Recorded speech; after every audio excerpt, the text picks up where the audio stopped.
વડોદરાના ઉષાનગર પાસે આવેલું લગભગ 130 વર્ષ જૂનું વડનું વૃક્ષ ધરાશાયી થતા મધમાખીના પૂડા વિખેરાતા ફાયર બ્રિગેડના જવાનોને ભારે જહેમત વેઠવી પડી હતી।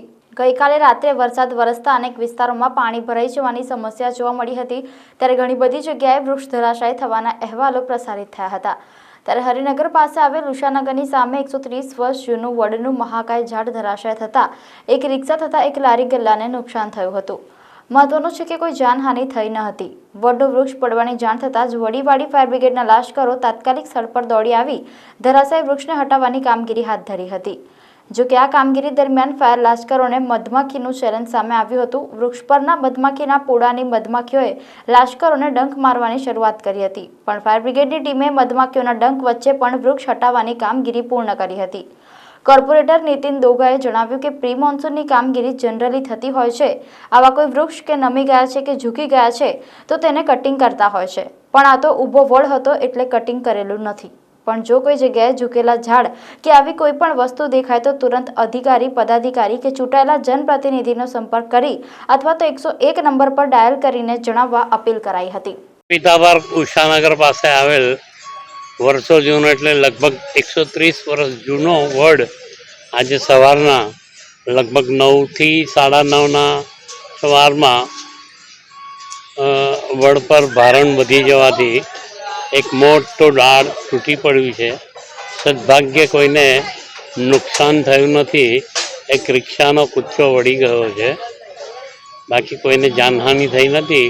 પણ વડ પર બેસેલા બે ભમરિયા મધે લોકોને માખીઓ કરડી અને હાલત ખરાબ કરી હતી। પાલિકા દ્વારા તમે જોઈ શકો છો, આટલું જૂનું હતું, એ લોકોને કટિંગ કરીને ડાળીઓ તો ઉતારી લેવી જોઈએ જૂના વૃક્ષોની। અને હવે એમને પણ બીજી બધી કામગીરી હોઈ શકે એટલા માટે કોઈ એ બહુ ધ્યાનમાં નથી આવ્યું। સદભાગ્યે જાનહાનિ થઈ નથી, દુર્ઘટના ટળી ગઈ છે। જી, અમારા મત વિસ્તારમાં ઉષાનગરની બાજુમાં વર્ષો જૂનો વડ જે એક આઈડેન્ટિટી છે કે કોઈ બી જગ્યાએ જવું હોય તો કોઈ કે ભાઈ ઉષાનગર રોડથી આ બાજુ જજો, પેલી બાજુ જજો। એ વડ આજે લગભગ સવારે આશરે 9 વાગ્યાની આજુબાજુ ધરાશાયી થયો છે। આખો વડ નથી પડ્યો, પણ એનો અમુક પાર્ટ જે છે એ તૂટીને પડ્યો છે। આ બાબતમાં સવારમાં લગભગ 9:15ની આજુબાજુ જયેશભાઈ અમારા કાર્યકર્તા અને સંજયભાઈનો ફોન આવેલો। તાત્કાલિક ફાયર બ્રિગેડમાં જાણ કરી, ત્યારબાદ ફાયર બ્રિગેડમાંથી મારા પર ફોન આવ્યો કે ભાઈ ત્યાં જેસીબીની જરૂર છે, એટલે તાત્કાલિક જેસીબી પણ વિકલપુરથી મંગાવી અને કામગીરી કરાવેલ છે। જી, સદનસીબે કોઈ જાનહાનિ નથી થઈ। બે રિક્ષાઓ પર ડાળખાઓ પડવાથી રિક્ષાઓમાં ખાલી નુકસાન થયેલ। પ્રી મોન્સૂનની કામગીરી જનરલી થતી હોય છે। આવા કોઈ વૃક્ષ જે કોઈ જગ્યાએ એવું લાગતું હોય કે નમી ગયા છે કે ઝૂકી ગયા છે તો એને કટિંગ કરતા હોય છે, પણ આ તો ઊભો વડ હતો એટલે કટિંગ કરેલું નથી।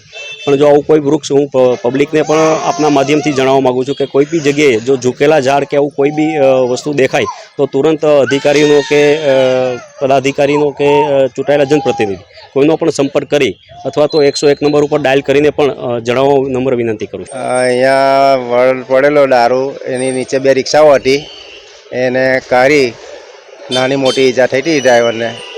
એટલે ભાઈને પૂછ્યું દવાખાને જવું તો કે કંઈ છે નહીં મને એટલું બધું, એટલે ભાઈ દવાખાને ગયા નથી। હા, હાલમાં તો ભમરિયા મધ ને એવું થોડીક મુશ્કેલી તો પડી જ છે કાપવામાં। બસ એક જ ફાઇટર હતું, વડીવાળી ફાઇટર।